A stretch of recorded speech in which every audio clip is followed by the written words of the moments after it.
How's it going? Mike here, The Fresh Rinse, and this is episode 2 of our series we're calling the Complete Pressure Washing Rig Rebuild. And our focus today is on rust removal and resurfacing of the entire rig. Hey, before we continue, be sure to like and subscribe. Hit that bell tab if you'd like to be alerted to future videos. Now, all of that helps me because I have a goal of reaching 4,000 subscribers by Christmas. Well, it's November the 29th, so we've only got less than a month, and I need to get about 1,000 followers. I can't do that on my own. You know, I love to set goals. I'm kind of big about setting goals, but this is a goal that I can't do on my own. In fact, I have virtually no impact whatsoever in setting and reaching this goal. So I need your help here. So be sure to share and send it to people. I want to get to 4,000 just for the sake of having something to celebrate. So with that, let's get to work rebuilding this pressure washing rig. Hey, can we go ahead and clear the air and get something out in the open very, very quickly? We both know that there is a better process and a better product than what we have here. How do I know that there's a better process and a better product? Because you are quick to tell me that. In fact, in the comments, no doubt, there will be someone who says, you're doing it all wrong. Or Mike, next time try this product. Listen, I take every bit of advice with gratitude, and I truly mean that. But I don't pretend that this is the end all to rust on this rig. It's a pressure washing rig. It takes a lot of abuse, a lot of SH, and a lot of water. It's going to get rusty again, and it's just not in the budget for me to take this somewhere, have it sandblasted, and have it coated. So I'm going to do this the way that I feel like I should do it now, and next time maybe we'll try something else. But once again, I really appreciate all the advice. Feel free to give it to me. Just know that regardless of what you say is the best process and the best product, right behind you is someone else who says that's not the best process, that's not the best product, this is the way you should do it. So, you know, just got to do what you got to do, and this is what we're going to do. All right, so let's start with our supply list. The first thing I did this morning was I went to Menards, one of my favorite big box stores, and picked up this rust reformer.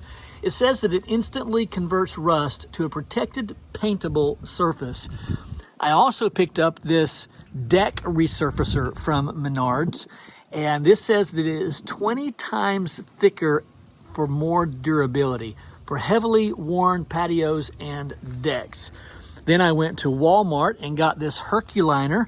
I did a lot of research on this, and apparently this is what most people who are going to do it yourself are recommending.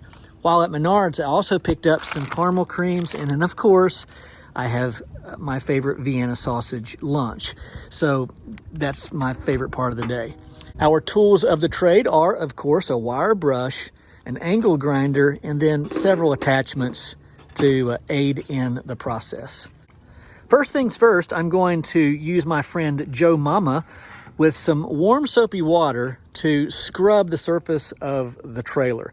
Now, according to the instructions, I do not have to pressure wash. I just have to get this nice and clean, and it is a water-based resurfacer that I will be using. So I want to do this first so that we'll have time today to dry, and Lord willing, sometime this afternoon, I can actually apply the resurfacer to the deck. So let's get started by washing the deck, and then we'll come back and see what that looks like, and then we'll begin to grind off all of this rust.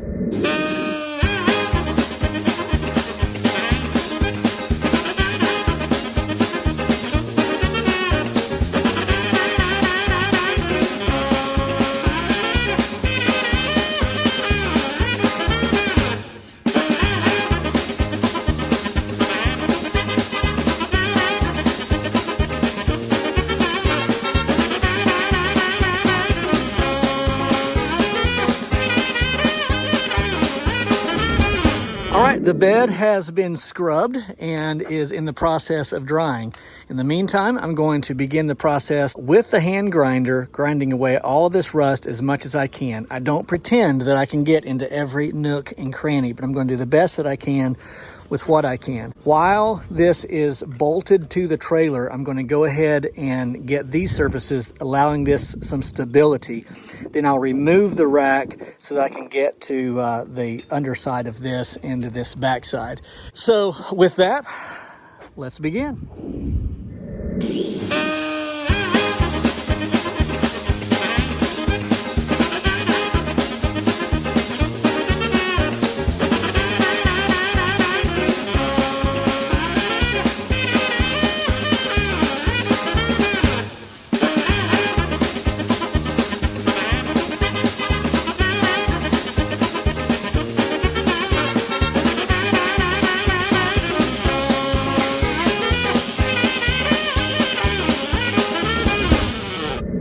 All right, we are back, and like LeBron, we have moved our talents to the north side.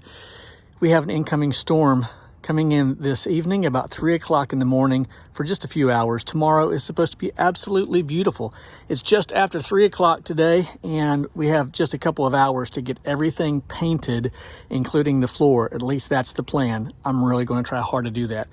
Let me show you what we've got thus far. I have worked very diligently all morning and into this afternoon, getting rid of as much rust as I possibly can. I feel pretty darn good about it. I have taken my leaf blower and blown all the debris off of the floor, and I have taken a spray bottle with soap water and just misted everything and wiped it down with a cloth. And so now we are ready to paint. First things first, we're going to prime the metal with the rust reformer. So let's get busy.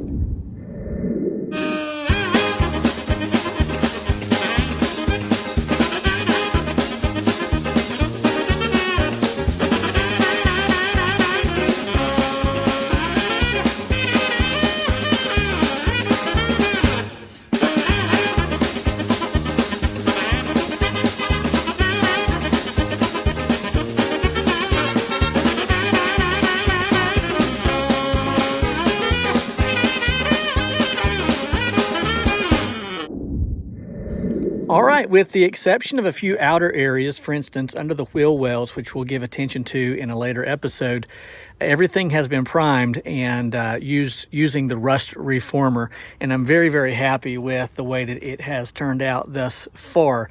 However, according to the can, it does require a 24-hour dwelling time, so we're going to make this a two-part series, a two-part episode, if you will, and we'll come back tomorrow and we will do the paint for the metal and of course the floor as well. And let me reiterate very quickly that I absolutely want your comments. I hope that what I said earlier in the video doesn't scare anyone off from making comments and even suggestions. I absolutely appreciate them. I've just come this far, and it's a little bit too late to say, now you need to do it this way. That being said, I really appreciate you. I appreciate your comments and your concerns and all that, that you offer to the channel. Again, be sure to like and subscribe. Hit the bell tab and you'll be alerted to when there are future videos. And then always, always, always leave a comment. This helps the channel, and I really hope to build up the channel. It's educational, at least I think that it is. So, all right, Mike, The Fresh Rinse, and I'm out.